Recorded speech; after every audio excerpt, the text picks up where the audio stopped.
Attention mga SSS pensioners, pension increase para ngayong taon 2026 malapit na. Kailan nga ba ito magaganap? Magkano? At sino-sino ang makakasama? Mamaya-maya pag-uusapan natin. Hello mga ka-vlogs! Welcome dito sa aking YouTube channel. Magandang araw po sa lahat ng mga manonood. Saan po kayong dako sa mundo? Kumusta mga ka-vlogs? Well, eto, makinig kayo mga SSS pensioners dahil pension increase para sa taon na ito 2026. Alam nyo ba, malapit na itong magaganap. Magkano naman kaya at sino-sino ang kasama? Well, ito po ay isang pension increase kung saan karugtong sa unang round noong September 2025. At ito nga, ngayong September 2026, ang pangalawang round at September 2027 ang pangatlo at panghuli na round.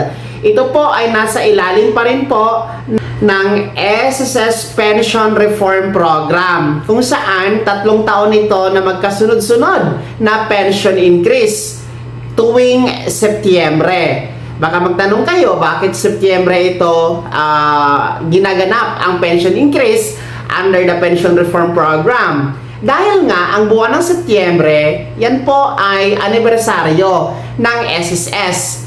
Ngayon kasing September 2026, sa taon na ito, ay ika-38 years na po ang SSS. Kaya nga po, magaganap ang second round pension increase ngayong buwan ng September 2026.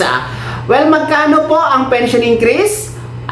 Gaya po ng nagdaang taon, noong September 2025, yun pa rin po ang susundin po na batayan sa pagpapatupad ng dagdag na pensyon. No? Yung atin pong mga retiree pensioners and total disability pensioners ay magkakaroon pa rin kayo ng 10% pension increase.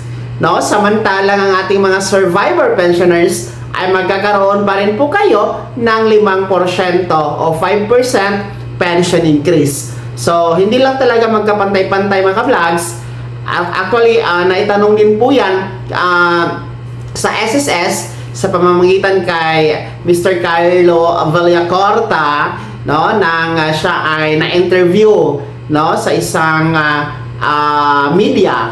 No, tinanong sa kanya kung bakit hindi pantay-pantay ang kanya pong tugon dahil ang mga retiree and total disability pensioners, sila kasi yung mga talagang miyembro at naghuhulog ng kontribusyon. Samantala yung ating mga survivor pensioners ay mga beneficiaryo lamang ng mga namatay na SSS members. So yun po yung dahilan. Pero kahit pa paano, hindi naiwan ang ating mga survivor pensioners. Kahit 5% lang yan, malaking tulong na rin po yan. No, yung dagdag pensyon na yan para sa inyo. Well, kailan nga ba ito magaganap sa taon na ito 2026? Yes, ngayon po yung September 2026. Ulitin ko, malapit na po yan mga ka-vlogs. Kung atin pong bibilangin ang mga natitirang buwan mula ngayon, kasi April tayo ngayon. Today is April 8. So, bilang tayo ng May, June, July,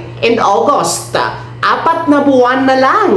Malapit na po ang September at magaganap na nga, mangyayari na nga ang inyong inaantay na second round pension increase. Ang kagandahan dito, yung mga hindi po nakasama sa pension increase last September 2025 dahil hindi pa kayo nagpensyon, yung mga nagpensyon after September 2025, kasama na kayo ngayong September 2026. So, walang maiiwan dito basta nagpensyon na kayo. At yung mga magpe-pensyon pa on or before August mga ka-vlogs ay kasama sa September 2026 pension increase. And then yung mga hindi po kasama dito sa second round, no, dahil magpe-pensyon by October pa ng nitong taon 2026 hanggang August 2027, huwag kayong mag-alala kasi meron pa naman tayong third and final round that will be on September 2027. So makakasama kayo doon kasi nga 3 taon ito na pension increase every September under the Pension Reform Program. Well, base po sa computation sample na inilabas ni SSS, makikita dyan sa screen mga ka-vlogs ang by bracket, no? Yung by category na pension increase. Hindi pantay-pantay kasi nga ulitin ko, 10% pension increase para sa mga retiree and total disability pensioners, samantalang 5% pension increase para sa mga survivor pensioners. Kaya iba-iba talaga ang amount ng inyong pension increase. Ito lang talaga yung pinakamadaling analysis mga ka-vlogs. Kung magkano ang inyong pensyon, halimbawa, kung ang pensyon ninyo ay 3,000 piso, i-times nyo lamang po yan sa 10% or 5%. Ang kinalalabasan yan, yun po yung dagdag pensyon ninyo. So kung malaki ang inyong pensyon, malaki din po ang inyong dagdag pensyon. Pero kung nasa mababa, katamtaman lamang ang ating pension increase, mga ka-vlog. So ganun po yun ha. Malapit na talaga ito. At uulitin ko, ngayon na itong September 2026, 4 na buwan lang po talaga ay matitikman nyo na ulit ang inyong pension increase for the second round under the SSS Pension Reform Program, mga pensionado ni SSS. Kaya naman, mga SSS pensioners, una po, sino sa inyo dito ang mga nakasama last year, September 2025 pension increase, no? Magkano ang dagdag ninyo? Na-enjoy nyo ba? And then pangalawa, sino sa inyo dito ang mga baguhang pensyonado na makakasama na ngayong September 2026 sa taon na ito, no? Meron po ba? Excited na po ba kayo?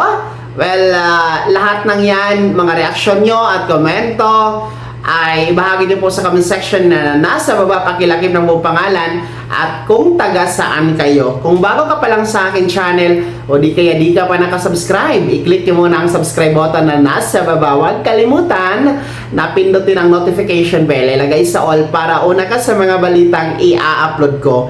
Maraming salamat po. God bless. Mag-ingat mga ka-vlogs.